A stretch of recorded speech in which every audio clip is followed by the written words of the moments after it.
Deeply you're connected to my soul. How could anyone ever tell you you were anything less than beautiful? How could anyone ever tell you you were less than whole? How could anyone fail to notice that your love is a miracle? How deeply you're connected to my soul. How could anyone ever tell you you were anything less? You weren't anything less than. How could anyone ever tell you you were less than whole? How could anyone fail to notice that your loving is a miracle? How deeply you're connected to my soul, to my soul. How could anyone ever tell you you were anything less than beautiful? How could anyone ever tell you you were less than whole? How could anyone fail to notice that your loving is a miracle? How deeply you're connected to my soul.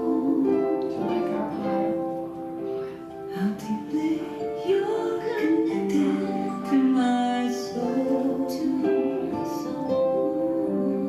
How deeply you're connected to my soul.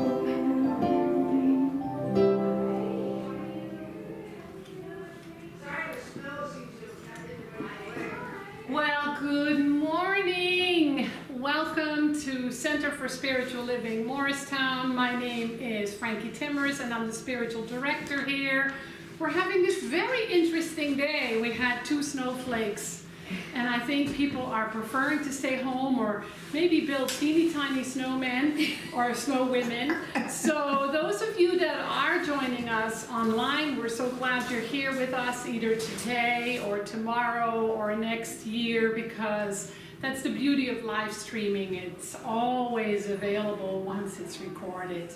So we are celebrating the theme of Living Everyday Wonder this year. We have a few more weeks left. And this month is all about spiritual community. So today my topic is the me in the we, and it's really about how community is such a beautiful living laboratory, a ground of learning who we are becoming, what we want to embody and embrace, and what we want to let go of. So we have this opportunity to really think about what is mine to do and how can I bring more love in the world. And so please check us out on our website, cslmorristown.org. Check us out on all the social media platforms. And if you're there, say hello, share it, make comments, ask questions, reach out for support, because that's what we're here for. And I want to point out this beautiful wreath that was so generously donated by Kimberly Stockwell. So thank you, Kimberly, if you're watching. And today we have Aja here, Aja Blanco, with her beautiful products called Surly Girl Soaps. And I've already done a little bit of shopping, so I'll share later what my favorite products are. And so let's start with our opening treatment, which is our word for affirmative prayer. So I invite you to close your eyes. Feel present. Take a breath. And open yourself to these words that I speak in the I am, which is really the essential self of each and every one of us, each and every person. And so right here, right now, I open my mind, my heart, my body, my soul to the universal flow that is ever flowing. The only thing that gets in the way is me and my consciousness. So today I open my mind, my heart, my body, my soul to this divine flow that is pure love. And I trust that it is ever present, ever protecting me, ever guiding me, ever showing me the way. So I realize that there's never anything to worry about. And so I open to this truth in a way that serves me from breath to breath, heartbeat to heartbeat, day to day, as I am a spiritual being having a human experience, using this human experience to awaken to divine love and being its instrument. So spiritual community is one way that can happen. It is where we get to give and where we get to receive and where we get to receive and where we get to give. And there is this beautiful flow that then lifts up the entire community into what we believe is our greatest vision, a world that works for everyone. So we are deeply grateful for this moment, this experience, this life, this world, and our opportunity to be of service in the greatest ways. And so it is. And so it is. So put your hands together and just say namaste to somebody. That means the divinity in me blesses the divinity in you. So namaste. Namaste. Namaste.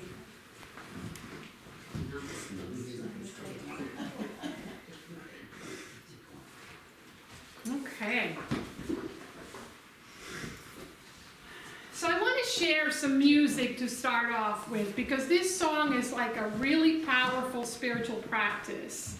And I invite you to close your eyes and to really allow the music and the words to seep into every fiber of your being, so that it may be a healing presence, a healing power, or just something that awakens you to who and what you really are. One Power by Daniel Nahmat.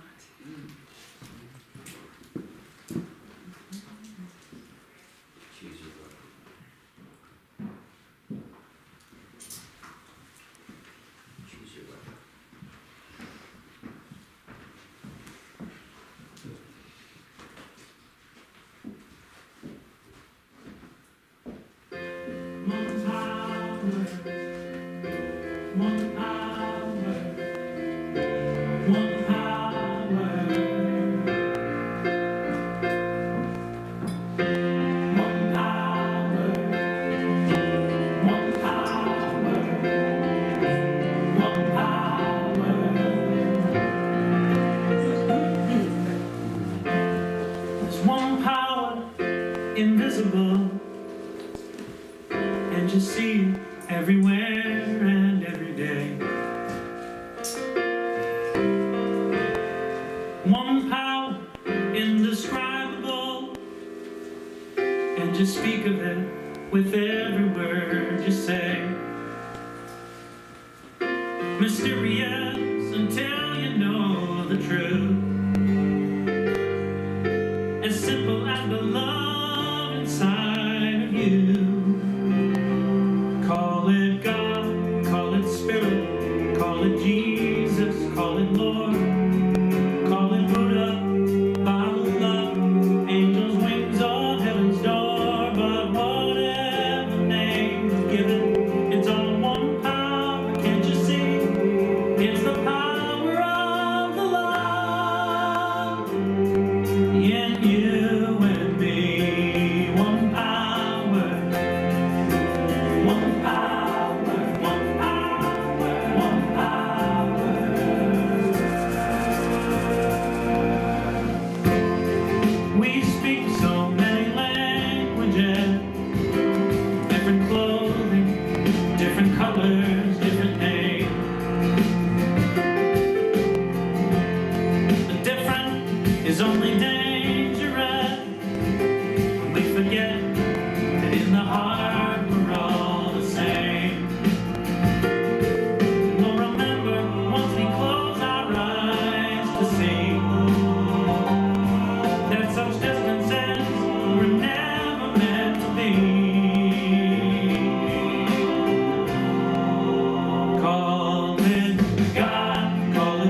Yeah, it's the moment of creation. It's an everlasting peace. It's the freedom of forgiveness. It's the sweetness of release. It's the joy of inspiration.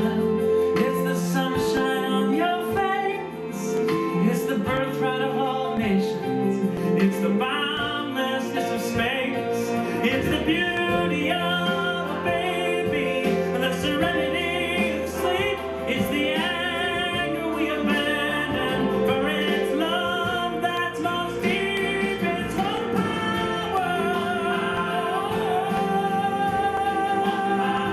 It's one power. What we are is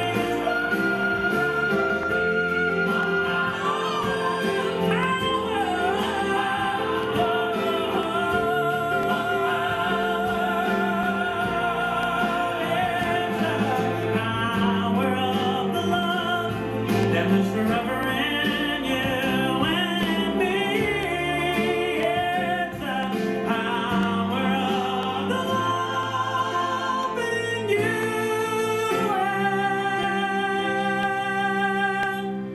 and me.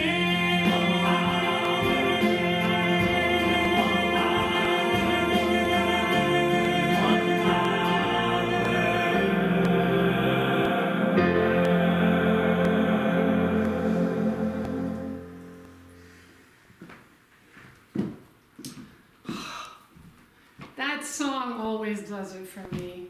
It's just so inspiring and fueling and filling and it's almost like, I don't have to say anything because that song said it all, right? There's only one power of the love. So my topic today is the me in the we. And I've been part of a spiritual community, I think, all my life. I mean, I was born in a Catholic community. I was baptized. I was confirmed. I don't know what else they do. But I loved church. I loved everything about it. And I loved the community of it. And being raised in a small town of about 2,000 people, we all knew each other, maybe fewer, but we all knew each other. And so there was a real sense of community. Being a member of an 11 people family, having 4 brothers and 4 sisters, that was a community. And the one thing that made me step away from the Catholic community is when I realized I could not be an altar boy. I've shared that before. I wanted to be an altar boy. I was told I couldn't be an altar boy because I was a girl, and I was like, So it was already in me to do this kind of work, even though I fought and resisted it for a few years. It's like, no, not me.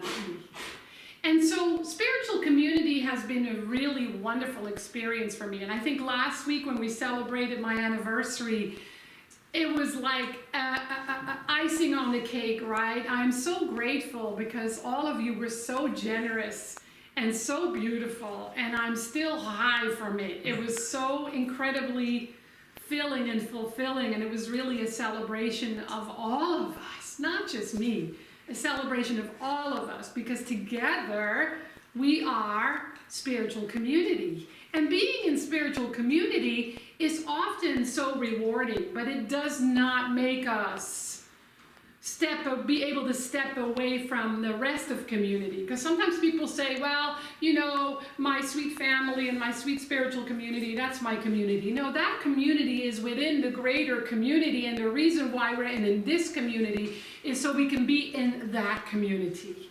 And they are one and connected. When we think of them as separate, we tend to get in trouble. Because then we start to do this thing called othering. Well, they, well, him, well, her, and we focus on the differences and we forget that at a spiritual level, we are all one, we are all connected. And so one of the things that I love to play with words is to think of the word of community as common unity. or community. Community, I've forgotten. There's a beautiful African proverb that I've only recently learned from the Science Mind magazine. It said, if you want to go quickly, go alone. If you want to go alone, no, if you want to go far, go together. If you want to go quickly, go alone. If you want to go far, go together. And so for us, being in a spiritual community, that's really powerful because spiritual community is like a living lab. One of the things that I noticed is that when I became part of a spiritual community, some of the issues that I had in my community of growing up and in my family community, some of the issues that I thought I had run away from far, because going from the Netherlands to the United States, you think you can get away from things, but you can't, because you bring yourself with you, is that I realized that some of those issues became glaring. And they became issues that I was having in spiritual community with my minister, with my classmates. And so it became very powerful to understand that those issues were there because of my consciousness. And so it showed me what wanted to be healed in me and what wanted to be celebrated as well, because some of the things around community I've always been really good at. And so it became a living laboratory, which I love that word, and sometimes it's messy. Just like sometimes it's messy with families. It's sometimes messy in spiritual community. Some of us have experienced that. But that's an opportunity to say, so what is it that I think? What is it that I believe? What are my opinions? And do they jive with what I really, really believe deep in my heart? Do they jive with the principles that I adhere to? Do they jive with my own spiritual evolution and my own spiritual development? And so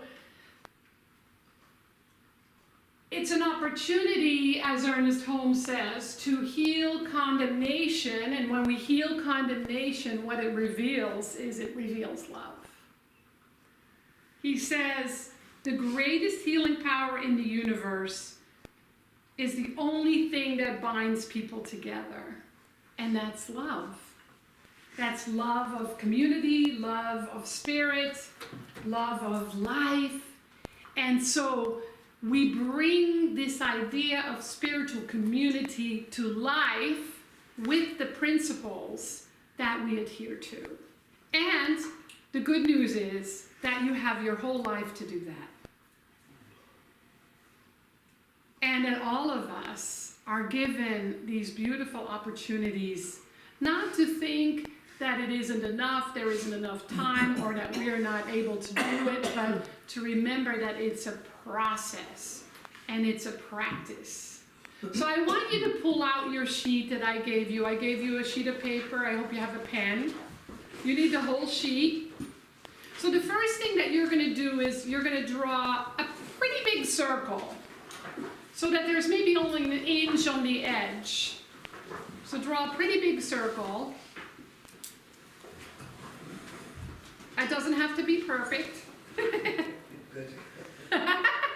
then outside that circle, I want you to write down some things that are happening in the world that are breaking your heart, that are upsetting you.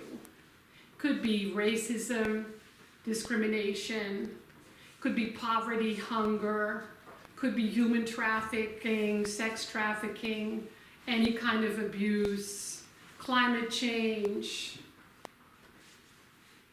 war, drugs.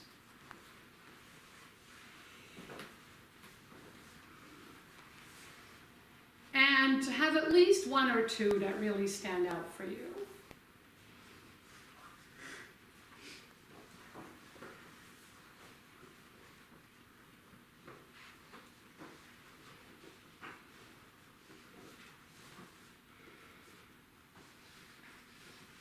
Those of you that are at home or are watching on the live stream can do the same.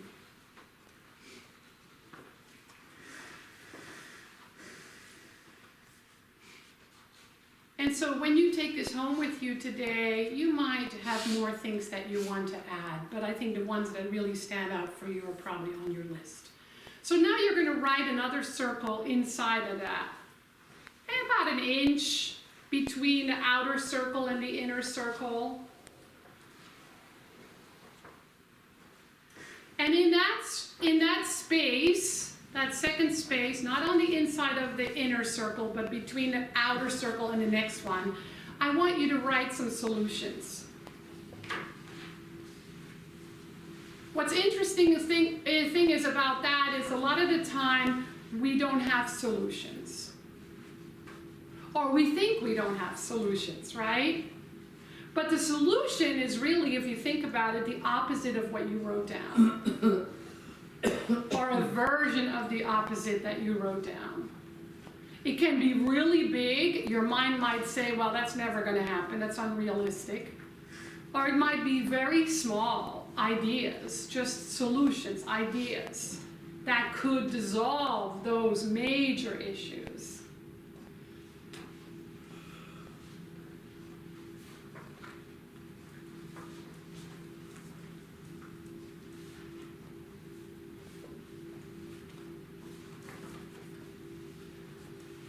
Again, your mind has been activated, so I invite you to take this home with you and to add to it.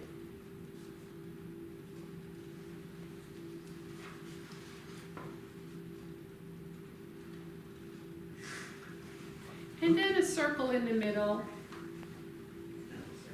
Yeah, in the middle, it can be the same. It can be, about an inch away from the last circle. And put above that, or in a little corner of that, me. In the circle? Inside, isn't it? Yeah, it's small because you're going to add some things. This can be part of your spiritual practice, like visioning, like meditation, like spiritual mind treatment, where you ask your question, what is mine to do? Because the things that you wrote in the outer circle are not separate from you. You're a part of that. You're a part of the problem. No, it's hard to hear. But there's no separation, right? So if there's an issue in my world or in the world, I am a part of it. And the more I say, well, I'm a part of it, and just make peace with that and not fight that, like, well, not me, because we're othering, right? I'm not a problem when it comes to the planets. I'm not a problem when it comes to war or poverty or a lack or human trafficking or discrimination. Yes, you are. Yes, I am. But I wouldn't be in this world, right? So the more we can own that, and activate that within our heart, which is ours to live. It could also mean what is mine to be. Maybe there's nothing to do. Maybe there's nothing you can do. But there's something you can be. So if you have written on the outside of your circle, hate, that means there's hate in your heart, or you couldn't even write it down. So what is yours to be? To be love. To be more loving with those maybe that you judge, the ways that you other, the people that you have very strong judgmental opinions about, right? The people that you struggle with, the people that you've disowned or have estranged from. There's always more room to be love. And if you say, well, I don't know what is mine to do, I don't know what is mine to be, then there's one thing that is left to do, which is to pray. We call it spiritual mind treatment, affirmative prayer. If you think there's nothing you can do about those things in the outer circle, you can spend daily time, 5 minutes, to pray for healing in you and on the planet. There's always something that we can contribute, and there's always something you are already contributing. You might not be aware of it. But basically, we're good people. right? So we're already doing a lot of good in the world. And so we get to acknowledge that, to honor that, to bless that, to notice that, to realize it as a contribution. This month's Science of Mind magazine, and we still have a few if anybody wants to purchase. I know it's the 11th.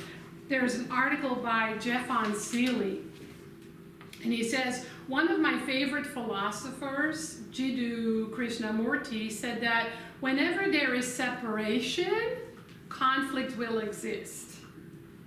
The separation could be based on nationalities, skin color, language, religion, political affiliation, geographical location, class system, or many of the other modalities we have created to manifest an us versus them consciousness. Whenever we allow these, we create the belief of separation. And with the separation we've created, conflict rapidly spreads. All we need to do is look around and we see that every conflict that exists stems from this belief in separation. Where there is unity, conflict cannot exist. Unity is a warless society where peace and respect exist effortlessly. Perhaps this idea of unity is creating a planet that works for all. Is that a big idea? Yeah. There are times where I don't think it's possible. But see, you may too. And those are the times that we can go to that place of infinite possibility and just notice how we feel. And then turn to that place that we call the infinite presence of divine love in us. And listen and be guided by it. And trust it. And be served by it. Because this is what I know. If you and I say we're on a spiritual path, which we do, right? Then much more is asked of us. Much more is asked of us. And I think sometimes too much. Because we're constantly being asked to see oneness and to notice separation and to heal that sense of separation, whether it began before birth, at birth, during our upbringing, during any conditioning. Human life we experience in a sense of separation. It's our spiritual life, our soul life, where we know there's only the oneness with all life. And it's in our soul that we know only love. And it's our soul that decided to incarnate in this human experience so that we could learn, we could grow, and we could evolve. And what that's about is happening with every breath, in every moment, wherever we go, whoever we are with. That's demanding, right? So today, this week in the 365 Days of Richer Living, which I shared about last week, I love this book. It's one of the best daily readers for the year. I probably did it for the 4th time this year. Ernest Holmes says this, or Ernest Holmes or Raymond Charles Barker. I think these are the words of Raymond Charles Barker. Humanity is divinity made visible. Isn't that great? Humanity is divinity made visible. We are good people in the sight of our Creator. Knowing this, I see my neighbor as part of the divine plan for all. And it's very male-oriented, so I'm going to change it to plural. Our ideas may not be ours. Their ideas might not be ours, but they are right for them. I may not agree with the outer human, but I must agree with the inner one. In them is the spirit of truth, the need for self-expression, and the vision of what we can become. This I respect, and this I value. I no longer try to make them in my image and likeness, meaning others. I now realize that their individuality is of God as well. And I adjust my thinking to the premise. A light born of love burns in everyone. And I cross the bridge of human experiences and embrace everyone as the son or daughter of God. So when it comes to this idea of spiritual community, common unity, what is the main essence that flows in that and through that or is called for? What is it? What wants to be expressed and experienced? Love, right? Love, absolutely. I experienced a time in my life where I didn't feel I belonged anywhere. And then when spirituality opened my heart, I realized I belong, period. It's true for all of us. You and I belong. So with 8 billion people on the planet now, we just crossed over to 8 billion, right? How is it possible that somebody can feel they don't belong? It's because that wants to be healed, because it can never be the truth. We belong to spirit. We belong to life. We belong to each other. We belong to love. We belong to community. And so we get to work with these beliefs that we feel separate within our own mind, our own heart, our own experience, our own upbringing, and deny them and bring in the truth that love is all there is. That cultivates an experience of peace. And so we look for love. We look for the good. So spend more time in our day to look for that. To look for the person that lets you come up to the highway from the ramp. To look from the person that picks up a piece of trash. To look for the person that wants to help you when you're carrying something heavy. There's so much of that. To really look for the good, which is just another form of love, right? And so to look for good people, to look for good acts, to look for good things. It's Ernest Holmes that says, when curses turn into blessings, we have touched divine alchemy. When curses turn into blessings, we have touched divine alchemy, and something alchemical takes place, which means the blending, the coming together, the becoming one, and the awareness that that's the truth of our very being. And if anything is in the way, there it is, that just wants to be healed. It wants to be brought into alignment with the truth. And that includes this belief of, they don't belong, I don't belong, he doesn't belong, she doesn't belong. And to be an instrument to remind people, besides ourselves, that they do belong. They are loved. They are blessed. They can heal. They can be free. So this spiritual community does things, tiny things, to support others. Today, Linda is taking the box of all the goodies for the jail inmates. And they're going to make gift bags tomorrow. That's one small thing that we've done together. We've done this with coats, we've done this with Nourish NJ, we've done this for, just the little things that we have done to share and to remind others that they are part of a community where they belong, where they are loved, and where they are seen and heard and understood. So let's close this with a healing treatment, and then I want to share another song. In this moment, we allow ourselves to open up to the truth that there is only one life. There's only one love. There's only one truth. There's only one presence. It's in everything, everyone, everywhere, all the time. And whenever we notice and say, yeah, but not there, or not here, we just open to the truth and we allow it to dissolve any limited idea that could possibly be in the way, whether we're aware of it or not. And so we trust this journey, we trust this process, we trust this evolution.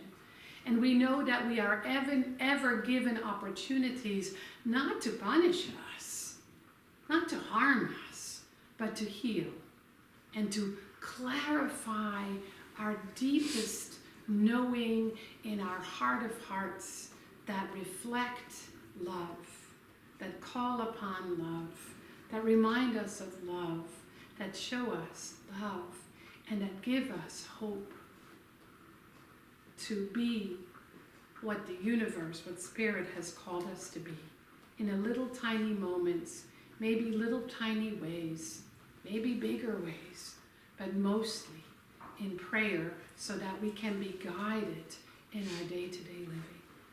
So today we are deeply grateful for this and so much more, that we turn this word over to the universal law and we let it support us, fuel us, fill us, and guide us. And so it is. And so it is. This is a song called Nora by Bob Simon.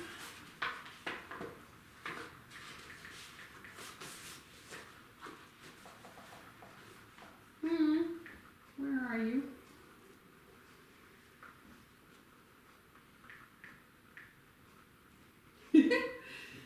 Where is it? All patience.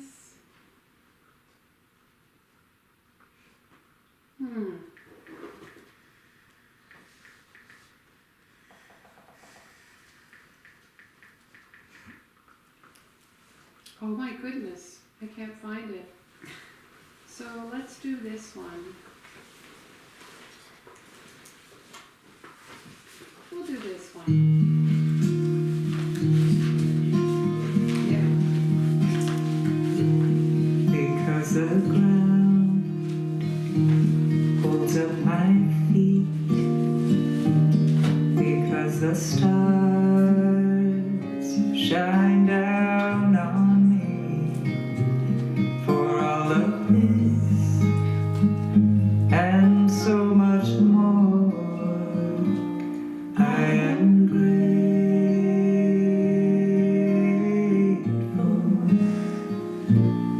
because there's air for me to breathe. I give my thanks to every tree for all of this and so much more. I am grateful, grateful, grateful. I'm grateful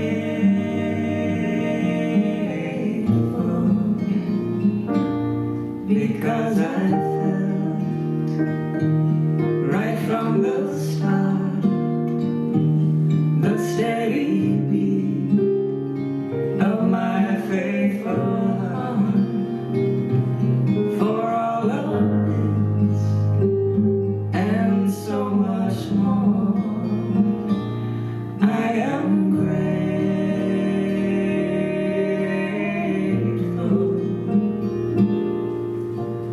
grateful, grateful, grateful,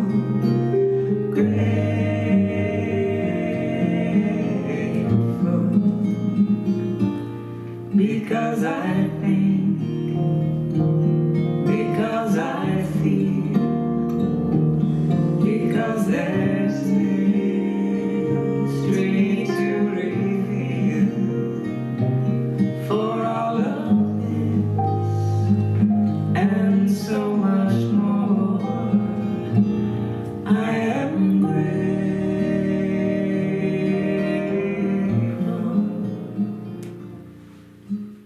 grateful.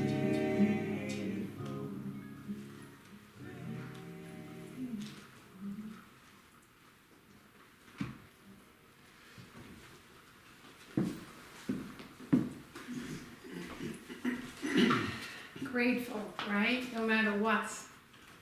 So, a couple of things I want to share with you. I am doing a workshop today called From Mindfulness with 2 L's. Mindfulness to Mindfulness. And it looks like there are very few registrations. So if those of you who are here are interested in the workshop, let me know. If not, we'll postpone it. Next week, Michael is doing a workshop for us on meditation, a winter solstice workshop on meditation. So he's also the guest speaker next week, because I realized I didn't take all my vacation, so I'm taking vacation. But the great news is on Christmas Day, we will have Sunday celebration with Gail Belluardo. We are exploring the metaphysical interpretation of Christmas, and we're also looking at the birth of the Christ consciousness, which is within all of us. And then on January 1st, we are going to have, with Lori, a burning bowl ceremony, where we're going to let go of the past and we're going to welcome the new. So join us for that. On December 31st at 7 a.m., we're doing the meditation here. It's the World Healing Meditation that was started by John Randolph Price in the 80s. And it's when people all over the world meditate at the same time for world healing. So we're going to meet right here at 7 o'clock. And there are a couple of new flyers over there. Reverend Michelle will be teaching a workshop based on her forgiveness book. And I'm doing an art journaling workshop. And if you want to know what an art journal looks like, I brought 3 of them that are on the flyer that you can take a look at. It's like a vision board in the form of a book. So that's going to happen. And then in 2023, I'm teaching a class once a month, and we're exploring the works of Emma Curtis Hopkins. And that's going to be really cool, because when you read that the first time, it's like, what?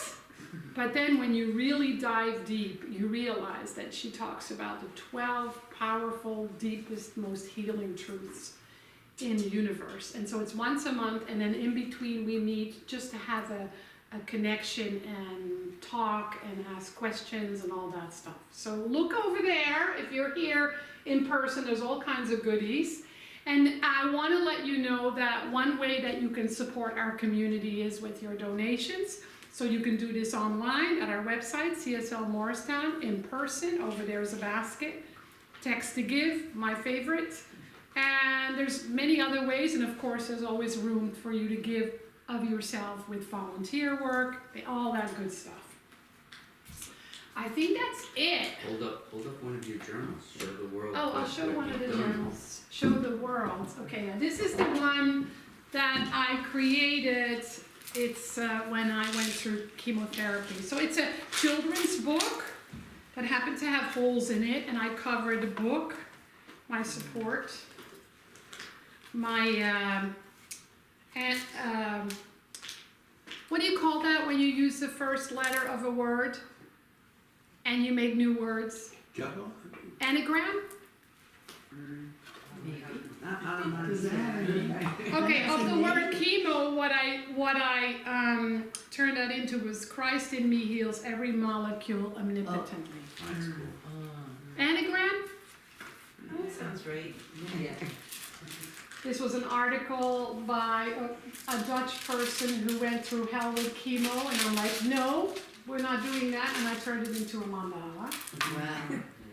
These were all my, like, what's to come, a card of a dear friend, hair that I lost. So take a look at them. You are welcome to peek and get a peek, and go visit Asia with her lovely products. She was here for the Brookside Festival, and I bought 3 things, and I'm in love with her products. They smell good, they feel great on your skin, they make awesome gifts. So I love supporting women-owned, privately owned companies instead of shopping, these big places. All right, so I think that's all we're doing today. So let's do one more namaste practice, just to say hello to each other one more time. Namaste. Namaste. Have a beautiful day. Let's open to the blessings at hand and share them everywhere we go.